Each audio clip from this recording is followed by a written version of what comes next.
Day 3, Interlaken. Hi, I'm Laura. I'm Mitchell. We're going to give you a candid overview of things that we would do again and things that we would do differently. All right, day 1 we did harder comb and we saw somebody running with a lab and they went into the trees, and so what did we do? We went into the trees and followed them. One thing that we didn't realize is the humidity here, particularly in the fall, can be extremely high. We're from a desert climate and the humidity was probably in the 80 percentile range, and so by the time we got to the top of harder comb, I was a sweaty mess.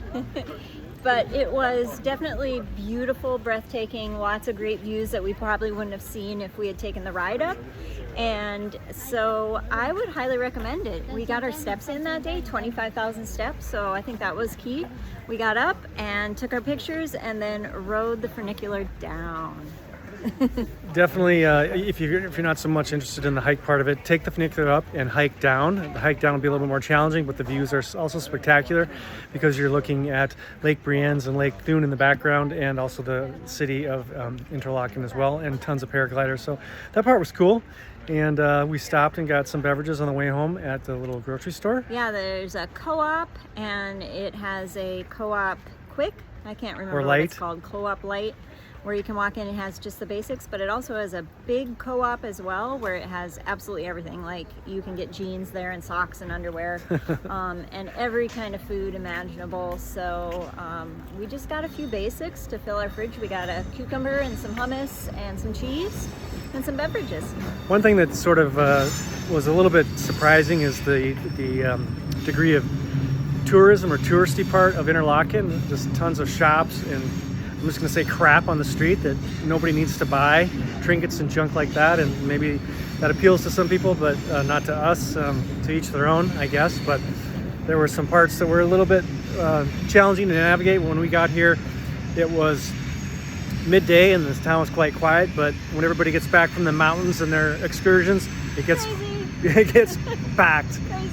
But drivers are courteous, bikers are courteous, and so you don't have to worry about getting run over. The trains can be quite noisy at times, but fortunately we're staying in Interlaken West.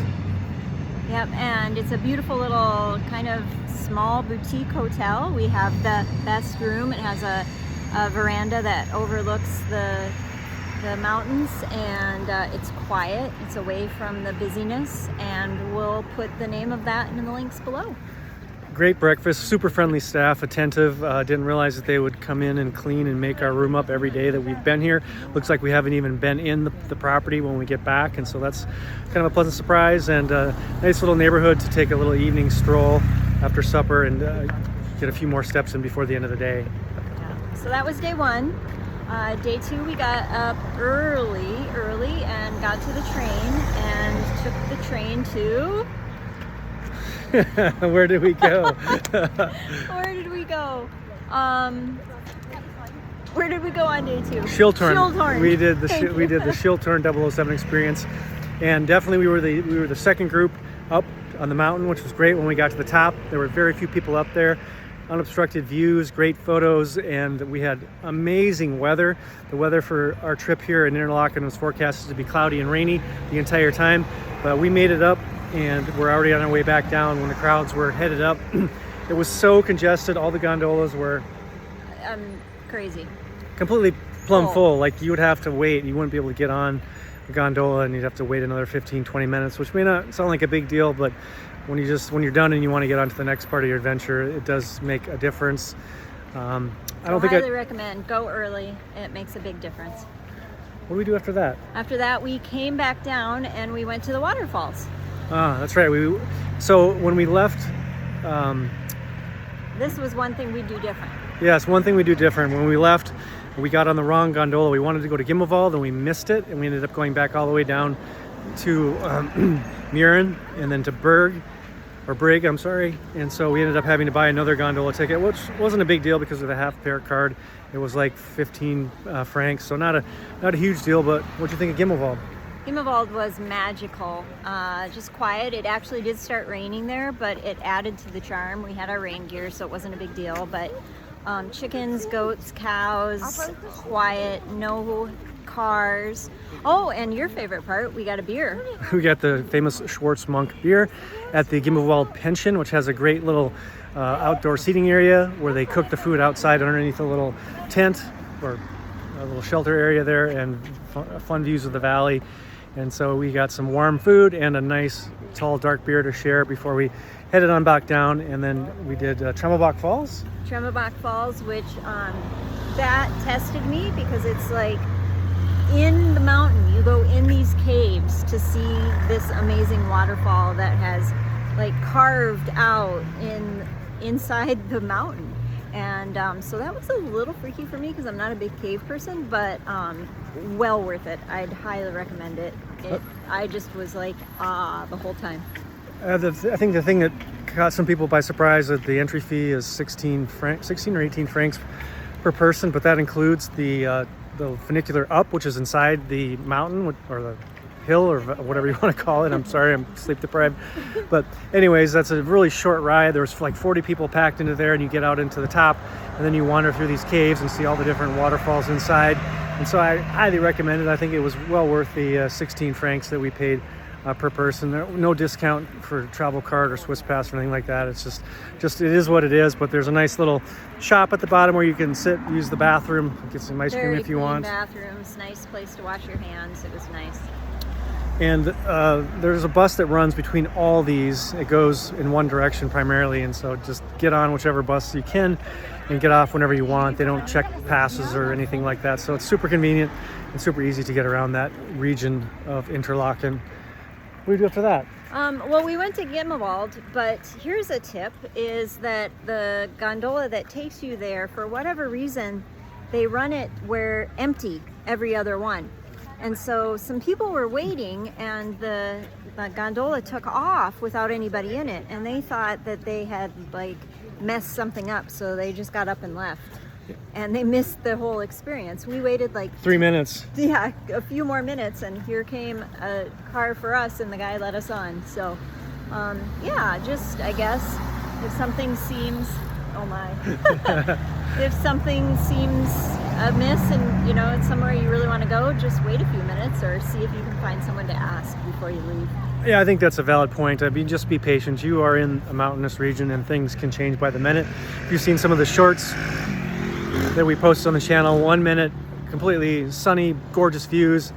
A few minutes later, completely foggy. Everything's obstructed and obscured, and you can't see anything. So just hang out, bring some snacks, bring something to drink, be patient, slow travel. That's really the way to go. If you're just rushing, we saw people on the trail to Lake Bockelpsee today actually running because they thought that their departure train time was fixed in stone. So that's another tip, is your outbound train when you're headed out to the mountainous destination is what you should get on. That's the train that you should ride. But after that, it's really open cart. You can get on, get off whenever you can, no specific time. And so it might seem a little bit counterintuitive to people who are used to specific departure times, but buy the round trip ticket. Don't buy the one way. That's a way to save some money for sure. And we've used our Swiss travel card for almost everything, and it's saved a ton of money so far. So that was our tip for day 2. Day 2. And then day 3, we got up early again, enjoyed breakfast at our hotel, and got on the train to go to Grimmelwald Fürst today.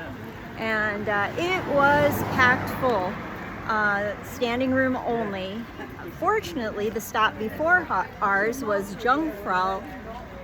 Yeah, Jungfrau. Jungfrau. And the majority of the train got off there, so we were pretty pumped about that. Because when we got off, and then there was a short bus ride to get to the gondola up to Grimmelwald Fürst, which was absolutely magical.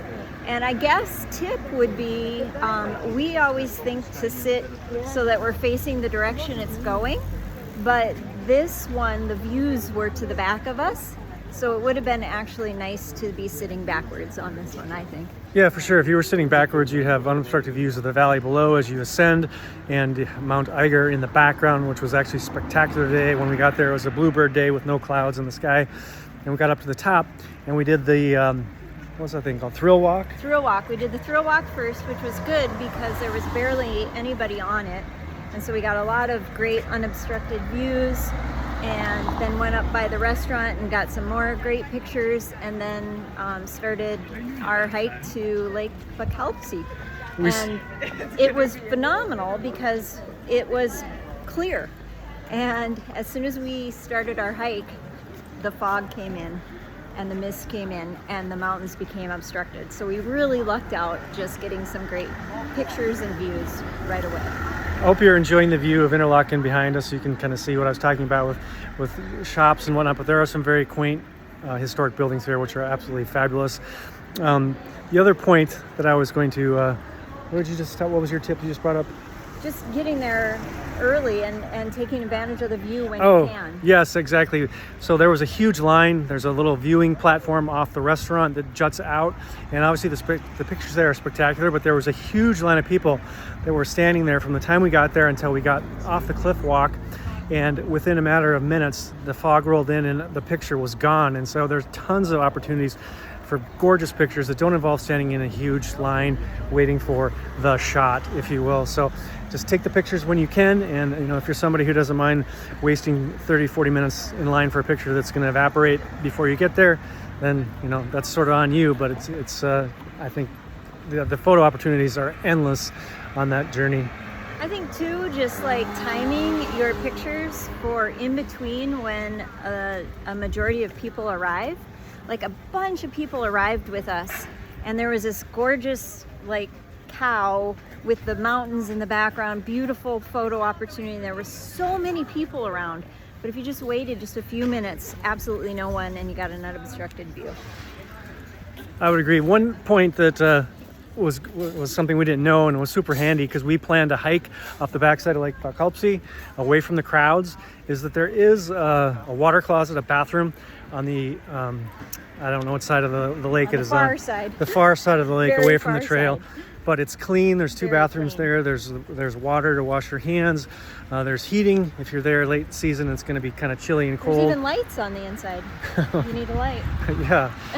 So the point that we sort of messed up is we looked at the trails. We have some apps on our phone, Swiss Topo and other apps to navigate trails, and had great signal for the majority of the hike, and then lost signal and couldn't get the map to load when we started, which wasn't a big problem. We were following the red and white signs that are painted on rocks and everything like that, but then something rolled in. The fog, the mist. We couldn't see anything. The fog was so dense, and we did our best to follow the trail. We met a total of 6 people in 3 hours plus, but we ended up making a wrong turn, which turned our 2-hour hike into a 4+ hour hike. Fortunately, we were on some road in the middle of nowhere, and we stopped a passerby to ask about where we should go and how to get there. She didn't speak English, and I speak very little German, so fortunately we were able to communicate that we were looking to get to Bort, and she kind of made some hand gestures and guided us down, Bort down. We pointed at what we thought was the trail down, and she shook her head and said no, and told us to go up over the hill and then down. So another hour later, we finally found our way back to Bort, and feet totally pooped out. Bought another half-fare ticket down on the gondola. Was 20 francs total to get us down to the bottom of the Grindelwald Fürst, and then we walked around and found a great little restaurant. Yeah, I took a picture of it. We'll link it below. It was a great little restaurant. So when you get down to the bottom of the gondola, it's about maybe a half-mile walk from where the bus drops you off to the train station.